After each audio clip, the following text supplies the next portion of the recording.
And it's a good Sunday morning. Welcome to Church of the Total Man. So get your coffee, get a Bible, or just sit back and listen to Wisdom of the Ages as we go through Proverbs chapter 16. We are halfway through the book of Proverbs now. The plans of the heart belong to man, but the answer of the tongue is from the Lord. I've heard someone say years ago that man plans and God laughs. That's kind of a cynical way of looking at things. Are we charged with the responsibility of creating our futures, or should we look to the Lord for everything? Does God put visions in our hearts for plans, for businesses, for relationships? The plans of the heart belong to man, but the answer of the tongue is from the Lord. I think we can have desires and wishes and plans. What I don't think is that if we do things apart from the Lord, if we conduct ourselves apart from God's will, is God's will specific, or is it more in general? For instance, I might say something like I'm spending my future. I want to spend my future helping people. Okay, that's kind of a general plan. More specific would be, I want to spend my future years helping alcoholics or the incarcerated in a prison ministry, or helping newly divorced or broken up men or widowers. See what I'm saying? I think generally all of those things are, I don't want to say God approved, but they are God approved. But I have to narrow things down. Rather than just having a generalized anxiety about your future, how can you narrow it down and line it up with God's will? We know there's a few things that God tells us to do: to be compassionate, to be charitable, to help people, to share His love, and not necessarily be evangelical about it. It's not about evangelicalism. It's not about, quote unquote, leading people to the Lord. What if we just do something nice for people? Period. There's a lot of people who watch Church of the Total Man, a church for men, and are not Christian people. And that's okay, because this is wisdom of the ages. Those who are believers, they get blessed from it. Those who aren't believers, and I'm not creating a hierarchy here, saying one is better than the other, but those who aren't believers, they get blessed from it. So anyone can tune into Church of the Total Man and find something that's going to help their life. That's kind of like a general thing. Now, I narrowed it down. It's Church of the Total Man, a church for men. It's not that I'm excluding women, but I am designing it just for men and their unique experiences as leaders in the community, in their families, how they conduct themselves in relationships, on the job, the words that come out of their mouth, how they use their bodies, how they utilize people. There's so much wisdom here. Like I said, wisdom of the ages. All the ways of a man are pure in his own eyes, but the Lord weighs the spirit. Yeah, we think we're on the right track. We think we're doing the right thing. And we very well might be. But in the end, do we get an approval nod from the Lord about what we do? Is our mission approved by God? Or will we spend our entire lives wishing and hoping that we hit the target?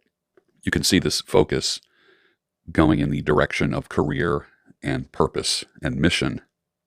We hear some people in the men's community say to stay on your purpose. Commit your work to the Lord, and your plans will be established. One version says, and your plans will succeed. Commit your work to the Lord. That is one thing that I have done with Church of the Total Man and my media company, or which is really if you think about it, it's really a media ministry. I try to help people with what I do, not just entertain or be a commentator. Commit your work to the Lord and your plans will succeed, will be established. I think that goes with everything that we do. Commit it to the Lord and it will be established. Whether it be a relationship, whether it be a marriage, commit everything to God. What if we committed our bodies to the Lord?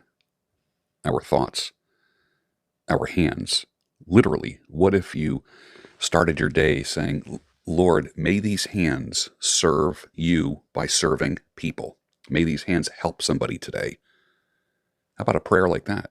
How about, may this mouth and vocal apparatus be used to bless people and not curse them? May this mind be used to think pure thoughts, healthy thoughts, helpful thoughts. What if you just prayed for your body from top to bottom and said, Lord, help these eyes look at only pure things, good things. Help these eyes recognize pain. Help these eyes recognize someone who's struggling and not overlook them. Commit your work to the Lord and your plans will be established. The Lord has made everything for its purpose, even the wicked for the day of trouble. Everything has a purpose. Everything has a time. Did you ever say to yourself, boy, the timing was right on this? Think about that. The timing was just right. What about if you meet somebody? How many people have you met? And I'm talking opposite sex, men, when you meet a woman. Have you ever thought to yourself, right woman, wrong time? It just was not a good time for me. Or maybe someone said that to you as an excuse when a relationship didn't work. You're a great guy, just the timing was off. It just wasn't the right time. The Lord has made everything for its purpose. Everyone who is arrogant in heart is an abomination to the Lord. Yeah, arrogance and pride. Those are pretty rough things. Doesn't really help anybody, does it? Pats on the back. Can you pay your bills with a pat on the back? Everyone who is arrogant in heart is an abomination to the Lord. Be assured he will not go unpunished. Wow. You don't get away with arrogance and pride for long. That's pretty rough, especially in the men's community where you see a lot of pride, a lot of arrogance. You don't see much humility. You see people using people, and you see people bragging about things, everything from jewelry to cars to bank accounts to multiple women to their position in life, their work. It's not going to last for very long. It'll be gone. I'm not saying don't pursue those things, but if you pursue things, pursue them for the glory of God, for purity, for peace. I think that's important. By steadfast love and faithfulness, iniquity is atoned for. And by the fear of the Lord, one turns away from evil. Fear of the Lord. Remember, early in the book of Proverbs, we talk about fearing the Lord just means shunning evil. The fear of the Lord, one turns away from evil. Evil schemes that don't help people in the long run. Why do we put people on pedestals? Why do we do that? I've heard it said that if you don't have your own plans, somebody else would be happy to include you in their plans for the future. Do you have a plan for your future? I would encourage you to have a plan for your future and make sure that it's not evil. When a man's ways please the Lord, he makes even his enemies to be at peace with him. Wow. You don't have to get along with your enemies. You just have to have peace. You're not going to work together. There's not going to be harmony. There's not going to be hugs and high fives and fist bumps. You just want peace. Remember what I said a couple of weeks ago in a teaching where I said a man settles where he has peace. You can live amongst your enemies and live amongst adversaries. You can exist amongst adversaries and still have peace. How cool is that? When a man's ways please the Lord. Better is a little with righteousness than great revenue with injustice. Men are simple in their needs. I don't want to say men are simple. I have to say with their needs. We are happy with small things. We're happy with just enough of a kitchen to get by, a bedroll, a wood stove, a dog, a rocking chair, a fireplace, and that kind of thing. We're simple. Our needs are simple. It doesn't mean we're simple in our minds. But better is a simple, Spartan life with righteousness than great revenue with injustice. It's not saying don't seek money. It's not saying don't seek wealth and riches, because you can have all that and still be righteous. But it's better to have, if you had a choice of having a little with righteousness or a lot with injustice, it's better to have the little with righteousness. The heart of a man plans his way, but the Lord establishes his steps. Wow. We plan our way, but the Lord establishes our steps. What plans do you have for your future? What if you just said, God, lead me? Help me make this decision. You know how you go to people, counsel, you get counsel from other people. You have advisors. Hey, can I just talk to you for a second? You got a few minutes? I just needed to speak to you about something. Can God use other people to guide you? Like, is a note going to drop down from heaven? Is a billboard going to give you an answer when you're driving down the road? Can God use other people to help guide you? I think so. And that's not always in the positive, affirmative way. Sometimes God closes doors, allows people to close doors, whether it be jobs or relationships. And that's sad, and it hurts, and it stinks. And we question everything in life when certain things end, whether it be businesses or opportunities or people in our lives. And as men, I'm specifically speaking about marriages and relationships, because this is a church for men, and I want to address the issues that men face. That's what's important here at Church of the Total Man. An oracle is on the lips of a king. His mouth does not sin in judgment. An oracle is on the lips of the king. Those who rule over us, those who are elected. Now, of course, there was a monarchy here. This was not an elected king. I've always liked the idea of a God-fearing king to rule. There's something about that I feel is just more godly than elections. Democracy isn't always the best thing. In some cases, it is. But I do believe that a righteous ruler can be better than an elected official. How many times has a candidate who runs for a office win by 1, 2, 3, 4, 5 points? That's all. And then there's the other half of the community that doesn't agree with it. So it seems like with democracy, getting into politics here, which I never want to do on Church of the Total Man, but maybe this will be a first and last time. It seems like with the way that we elect people in the Western world is that half the people will always be disappointed, and that the newly elected whatever ends up serving only their constituents. And then the other half of the population doesn't get served at all. They get mocked, they get ridiculed, and they don't get served in any form or fashion. Like I said, I'm not crazy about democracy. I'm not a fan of dictatorship either. A just balance and scales are the Lord's.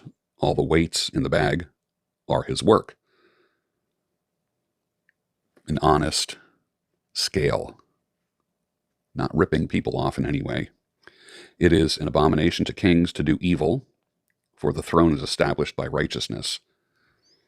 Speaking of a righteous ruler who works for all the people. You're not going to please all the people, but at least try. And I think that's what a righteous ruler does. And that righteous ruler, let's take this, make it a little bit more personal. What if that ruler is the CEO of a company or someone who runs a company? Your purpose is not to please only half the people that work for you. You want to please your customer. You want to keep your employees happy. That's what a righteous ruler does. It's an abomination for kings to do evil, and the throne is established by righteousness. Could be in your family. You don't take a vote on what time kids should go to bed. Everybody goes to bed at 8:30. You're in your bedroom at 8:30. I'm just putting this out there as an example. Okay, you want to stay up later? You have to be in your bedroom. You want to read a book? Great. For a half hour before you go to bed? That's cool. No TVs in the bedrooms. Those were things that I had in my life. Rules that I had in my life. I did not have a TV in my bedroom. The throne is established by righteousness.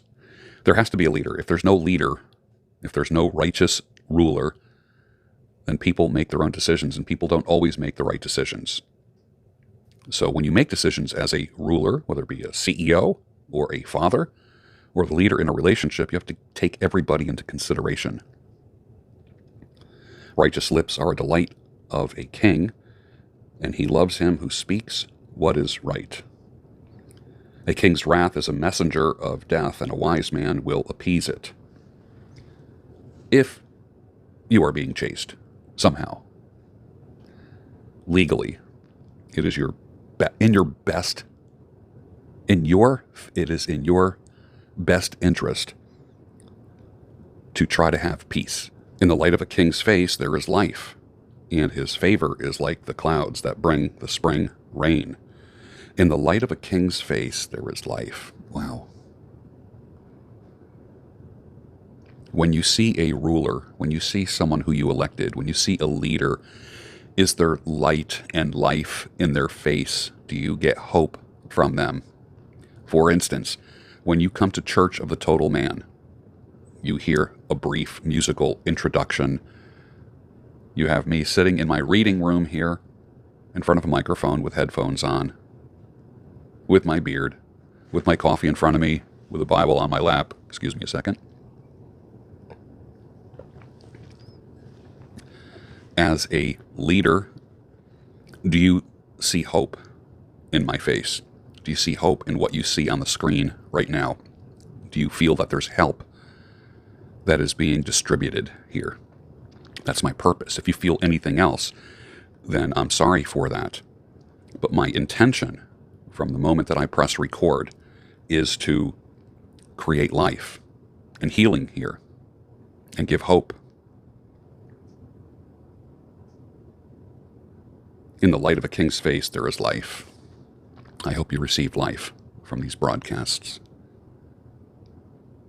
And his favor is like the clouds that bring the spring rain. Clouds are hope for the future, aren't they? They're a good sign. That means rain is coming. How much better to get wisdom than gold? Isn't that the truth? There's some things that money cannot buy. To get understanding is to be chosen rather than silver. So we want wisdom and understanding. The highway of the upright turns aside from evil. Whoever guards his way preserves his life. What are you guarding in your life? Think about it. We have passwords, passcodes that do what? They protect our information. Whoever guards his way preserves his life. We guard our social security numbers, right? Our date of birth, our passcodes, things that we keep private. We preserve our life when we keep certain things guarded. Pride goes before destruction, and a haughty spirit, a proud spirit before a fall. Pride goes before destruction. How many times have we seen that recently? Pride going before destruction.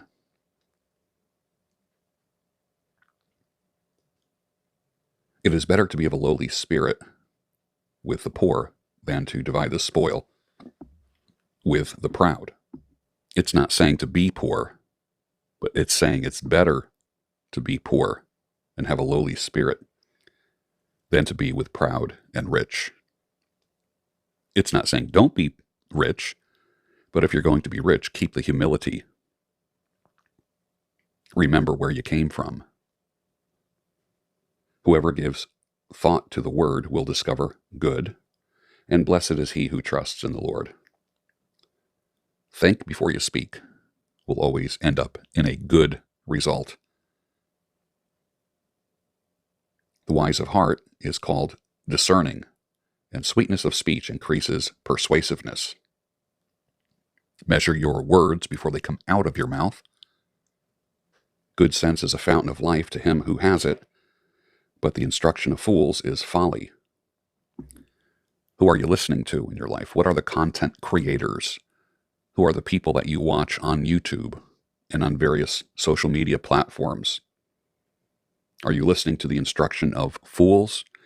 That ends up in folly. Good sense is a fountain of life to him who has it. If you listen to everything that everybody said, you'll end up in a very dark place, especially in the men's development arena. I think it's important that we use good sense. Good sense is a fountain of life. The heart of the wise makes his speech judicious and adds persuasiveness to his lips. So persuasion, positive persuasion, comes from having a heart that's in the right place. Not scheming evil, not scheming on how to take people down or hurt people in any way. Gracious words are like a honeycomb, sweetness to the soul and health to the body. There's a lot of talk here now about our words, what we say, the wisdom, the understanding, being gracious with our words. Gracious. What is the root word of gracious? Grace. What is grace? Unmerited favor. Granting favor to people. Gracious words are granting favor to people. They're sweet, like a honeycomb. Sweetness to the soul and health to the body. When somebody compliments you, when you don't expect it, you feel good. It shows up in your body. You walk taller. You have a little spring in your step. You have a smile on your face. That's a beautiful thing, to receive gracious words. And it's a beautiful thing to give gracious words. There's a way that seems right to man, but its end is the way to death. Wow, how many times have we gotten into relationships? Think about this. How many times have we gotten into relationships and we thought it was the right thing to do? But in its end, it's the way of death or the death process. That's why when we go through divorce or breakup, it feels like the death process is there. Am I right about that? You feel like you're dying. Regarding relationships that end and divorce and this kind of thing, there is, you have heard, what God has joined together, let no man put asunder. And my response to that is, what makes you think God put it together? That's your first mistake. A worker's appetite works for him, and his mouth urges him on. A worthless man plots evil, and his speech is like a scorching fire. A lot of stuff about our speech here. A dishonest man spreads strife, and a whisperer separates close friends. Have you ever experienced that, where you may have betrayed somebody with your words, and it haunted you, and you experienced the consequences of that, and it separated friends? I've experienced that before. On both ends. I was the person who did it, and I have been the person who received it, and it's not really good. It doesn't feel good in the long run. A man of violence entices his neighbor and leads him in a way that is not good. Whoever winks his eyes plans dishonest thing. He who purses his lips brings evil to pass. Winking of the eyes and pursing of the lips. Let's just back off of that for a second and just say, the face. Can you read people? A person's face and their look gives them away. People can say all the right things, but lie. How is that? Because the body does not lie. I've heard it said that 93% of all communication is nonverbal.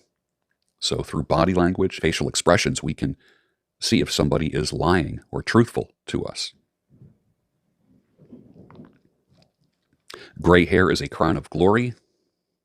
It is gained in a righteous life. Gray hair is typically associated with being older. There are young people who are prematurely gray. Is that a crown of glory? I think what it's saying here is that when you've lived a long life and have gray hair, it is a crown of glory. So for those that have gray hair, don't be so quick to color your hair. Whoever is slow to anger is better than the mighty, and he who rules his spirit than he who takes a city. So what are the two things that are good here?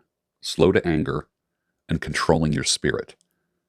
Sounds very familiar as I talk about don't deny your emotions, but delay them. Who is slow to anger. It's not saying don't be angry. It's not saying anger is evil. It's saying be slow to anger. Don't be impulsive. Stop, breathe, and think.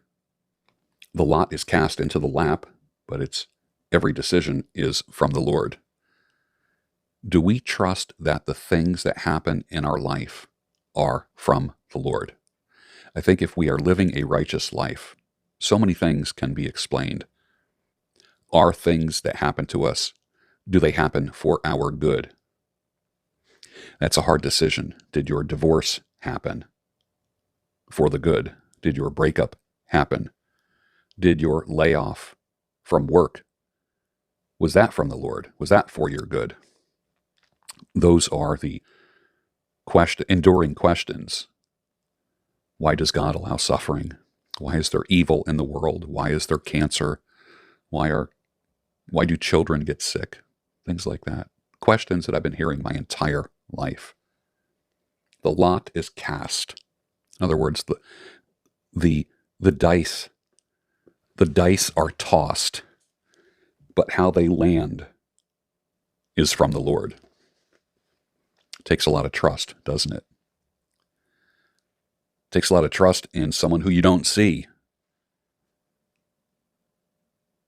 I can sit here with a friend on a couch. I can sit here with a girlfriend. I can sit here with a wife. I can see them. I can touch them. I can say, I love you. I can say thank you for whatever they do for me. But we serve a God who is invisible. Sounds crazy to some, even sounds crazy to me. I'm thinking, wait a minute. There's people who say, I have a personal relationship with God. You hear people say, I'm not into religion, I'm into relationship. Relationship with what? With what? Something you can't see? This is where God's Spirit works through people. We know God exists because of what we see happening. The good things, things that can't possibly happen on their own, things that possibly can't be random. When I see a tree bending, I can just assume that there's wind out there. I can't see the wind, but I can see its effects on the tree, on the branches, on the leaves. Can I see God? Like I said, I can't have him sit here next to me and have a cup of coffee with me, right? But what I can see is his effects. When someone is gracious to me, that's the Lord blessing me. When someone is using kind words with me, and it helps me, and it heals me, and it heals you, and it helps you, that's the Lord. What if you woke up every day and said, Lord, rather than saying, bless me today, what if you woke up and said, help me bless someone today? That's Proverbs chapter 16. We are halfway through the book of Proverbs on Church of the Total Man, a church for men. I'll see you next week with Proverbs chapter 17.